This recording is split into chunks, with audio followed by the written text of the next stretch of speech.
I'm sorry, like 15 years ago, if you had met me, I was growling and snarling on stage. That's me. You were what? Yeah, that's what it's called. Growling. Like, then you.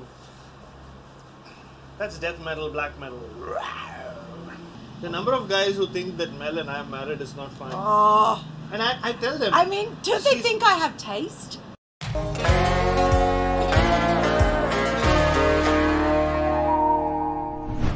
Hello and welcome to the series review of The Good, the Bad and the Ridiculous.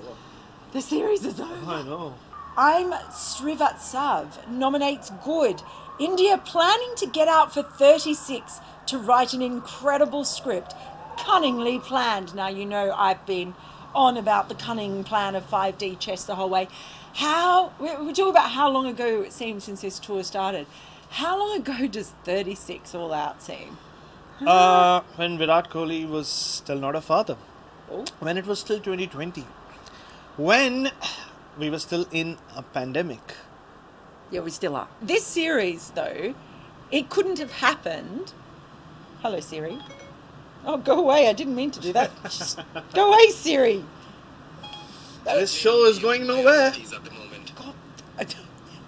My Siri has got an Indian man's voice. Yeah. You know what 36 All Out was? India basically used up all their bad luck in those 92 minutes, and basically they told Australia, look, there will be this period where the ball will catch the edge every single time. There will be no plays and misses. Every catch will be taken. That's it. That's where it ends. You can be happy with your 36 All Out, because after that, it's our time. It's our destiny. At Bright Bharat. Whoa! Yeah, that's not you. This is Bright Bharat, like, yeah, with that light there. Who also goes by head before wicket. There you go. Ridiculous. How Rahane won't lead India anymore after being the winning captain of India's greatest ever series win. I know that you think that that's a genius move for Rahane. It is. It is. Like, why would you ever want to be captain again? You will always be remembered as the guy who orchestrated the greatest comeback in Test cricket history. The guy who beat Australia with nothing but a ragtag bunch of... It was a fantasy 11 that Rahane had at his disposal in Brisbane at the Gabba. He brought down the fortress with them. That's Rahane's genius. He's going to go to Virat Kohli and say, you know what, Virat, I had a great time captaining your team. This is your team, Virat. Take it, take it, take it. Rakle, are. Like, yeah, because he'll be remembered. He'll be glorified. He will go down as Captain Rahane. The only thing Virat Kohli as captain did in this series, or what will be remembered, is 36 All Out. Akshay 085 nominates, I think for Good, asking which, Ashwin versus Smith, Lyon versus Punt, Cummins versus Pujara, which was the defining contest of the series. There were some really, really good ones, weren't there? Yeah, but I think because also the fact that they played all 4 test matches, Lyon to Pujara for me just pips it. I know Cummins hit Pujara and it was depending on, like, I enjoyed it. Mel, she's a little softy. She was, grimacing. She was wincing for Pujara. But yeah, I still think Lyon to Pujara, we've seen, he's bowled or close to 1,500 balls to Pujara. It's an amazing contest. I had tweeted at some point saying they should just take that part out, release it as a separate DVD or whatever the cool kids are calling it these days. I sound old when I talk about DVDs. What do they do these days? I don't know, however you guys do it. They should release like this video of just Lyon to Pujara. It won't be for everyone's taste, I'll tell you now. But if you have a lot of time on your hands, if you have a lot of wine at home, maybe just pour yourself a glass of red and watch Lyon to Pujara. When Cummins was bowling, and he is the #1 bowler in the world, and they're almost like the opposites of each other, or in that Cummins just ran in again and again and again when he was absolutely exhausted, and he just kept going and kept going to the highest quality.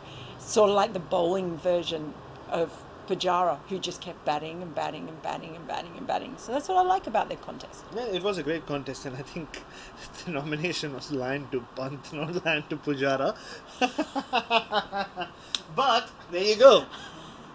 I'm here, and I'm supposedly the special guest, so I get to Lyon versus overruled. Pant. But no, Lyon versus Pant was, like I said yesterday, it was Pant playing mind games with Nathan Lyon. But Ashwin to Smith, we should talk about it though, Mel, before we move on. Steve Smith had the wood over Ashwin. He had never been dismissed by Ashwin in Australia. But Ashwin came here with very, very set plans. He worked a lot on his bowling. He really prides himself on getting the best batsman out in the world. And I thought it was a great duel. The first two test matches, Ashwin got the better of Smith. And of course, this is Steven Smith. I remember him once in the nets at Lords. When a net bowler got the better of him, he acknowledged it and then muttered under his breath, "Kill him." And then he just jumped out and smashed the spinner. So that's how Steve Smith deals with spin and being beaten by spin. So he did do something similar with Ashwin, but Ashwin got his own back in the second inning. So I thought that was a great duel. Lyon versus Pant, we spoke about yesterday. Fascinating, interesting. But I think Pant got the better of him every time.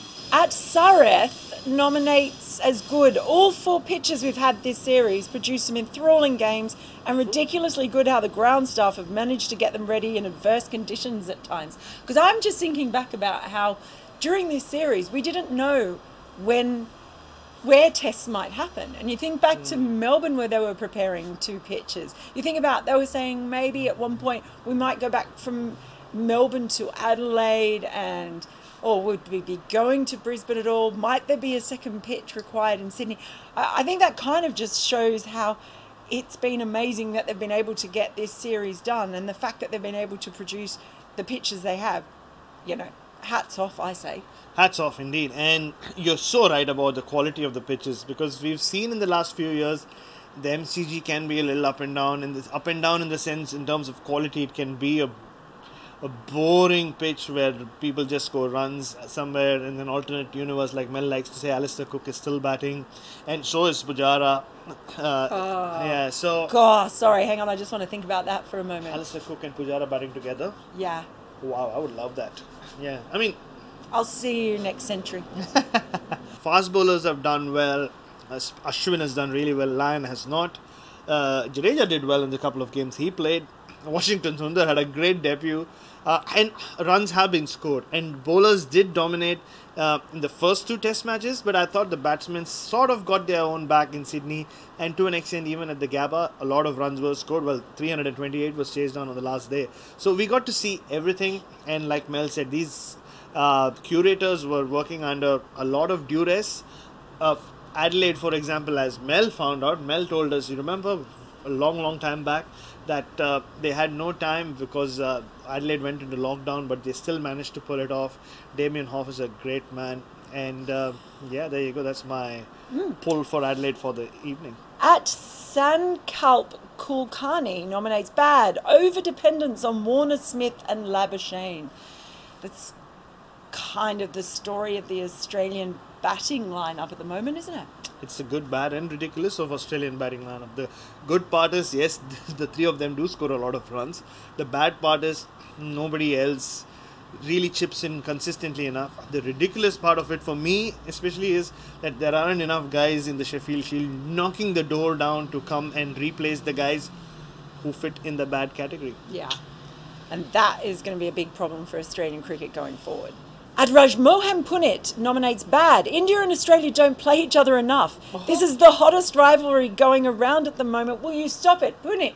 Don't even make those kind of suggestions. Really? They This played is it. we met at that was 2014. 2014. So we've done 3 series in Australia and 1 in I think India. we've seen each other every year since, because every year India and Australia played. I think someone did some number crunching. Since 2007, I think there have been only 2 years where India and Australia have not played each other in a test match. I think 2012 is one of them. I think 2016 is another one. They play each other all the time. Yeah. I want to break from the Indian team at times as well. Yeah, just a personal stake. But it has become an incredibly huge rivalry. So even in this country, it is absolutely, I think it's up there with the Ashes. I heard some Australian cricketers, former cricketers, after the way the last day's play turned out, say it was bigger than the Ashes. I've always held the Ashes, yes, for a certain generation, But trust me, for this upcoming generation of Australians, this is the rivalry that matters. At Viv Jonty nominates Mitchell Starc and Nathan Lyon's no-show proved costly for Australia in the end. One of the biggest reasons for Australia's loss in this series as bad. Yeah, it's a problem for Australia. And isn't that funny? Because the two of them as a pair, you always hear them talking about, like, Nathan Lyon loves Mitchell Starc's footprints and loves him in the lineup because of that, because of the rough that his footprints provide. So it's sort of interesting, not related, but interesting that the two of them together, after having that kind of partnership, have had a pretty ordinary series by their own standards. Yeah, the fear factor is gone. Mitchell Starc, really, his mojo as a test bowler. He's a world-class bowler with a wide ball. But in test cricket, it's the intimidation. It's the fear factor that he brings. But it's not just the Indians. It's not just this batting lineup that we've seen. But even in the last few years, teams come here and batsmen don't fear Mitchell Starc anymore, which is a concern. I thought he bowled really well last summer, developed some control, changed his action. But this summer I felt, Mel, that the team management had asked him to go back to being the intimidating, like the bully. And somewhere in between, he got lost in between, and he didn't have a great tour. And Nathan Lyon's an issue when they're playing against India. 6 test matches now, going back to the Boxing Day test of 2018. 6 test matches in Australia against India. He's taken just 13 wickets. And Nathan Lyon wins more test matches for Australia in Australia than the fast bowlers. He creates the pressure. He helps his fast bowlers, but he also takes a lot of wickets. He's not doing that. Imagine, right? He started this series at 390. People thought he would stop. People were like, oh no, he'll be like well past 400 by the time he gets to his 100th test. He's yet to get to 400. It's a problem. After all that build-up at the Gabba, it's probably going to happen overseas somewhere. Maybe, if they play South Africa.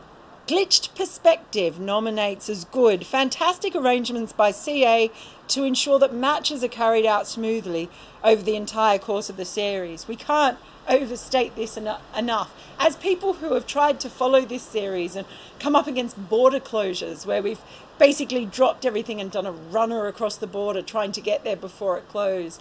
It's all over the place. The fact that we've had outbreaks and everything else throughout, it is a miracle that this series, you look at what's happening now with the Australian Open here in tennis, it's blown up into this quite big disaster.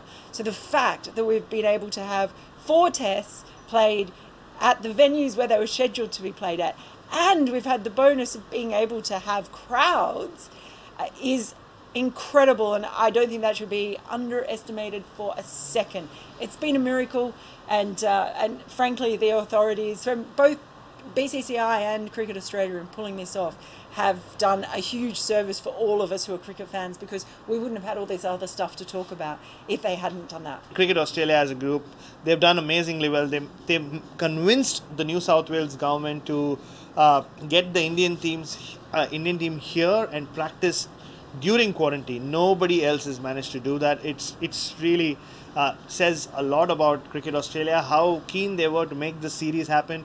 We've had crowds at pretty much every venue, and decent crowds as well. The white ball games were well attended.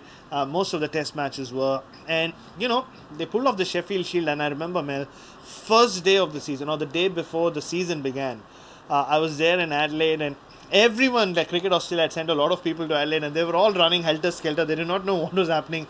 This is the control zone. That's an uncontrolled zone. You have to wear a mask here. You have to wear a mask there.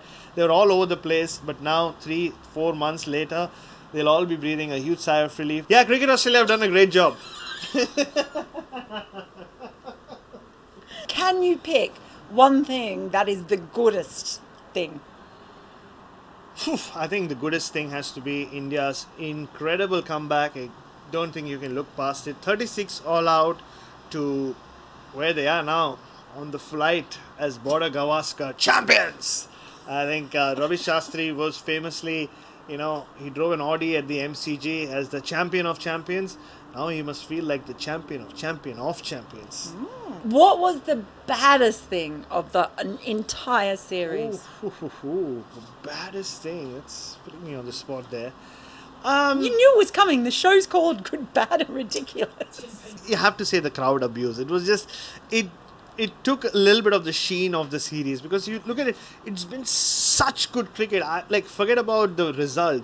The quality of cricket we've seen from both sides has been top notch. Like, whoever has played, the 20 guys who played for India and the 15 odd guys who played for Australia, the quality has been top notch, and I don't know how often that's going to be replicated.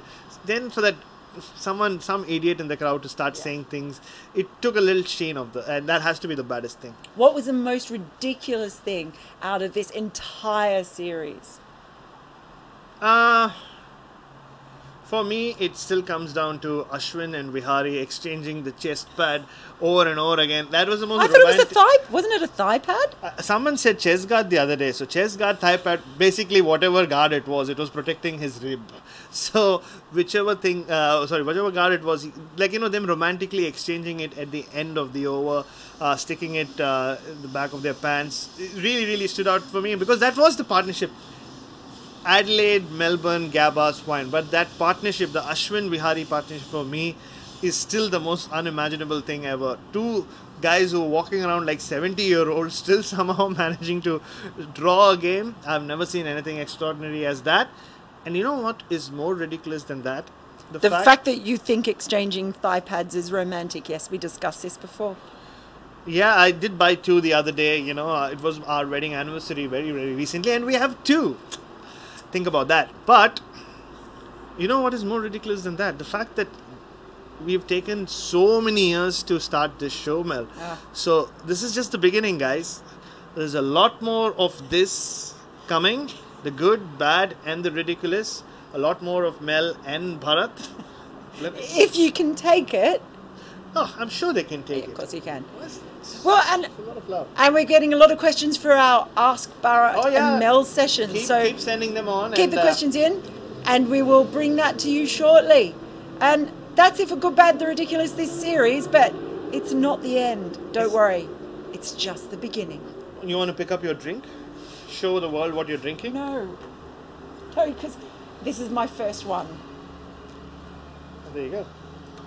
I hope no one can see what it's called. I Cheers! can. Cheers to everyone.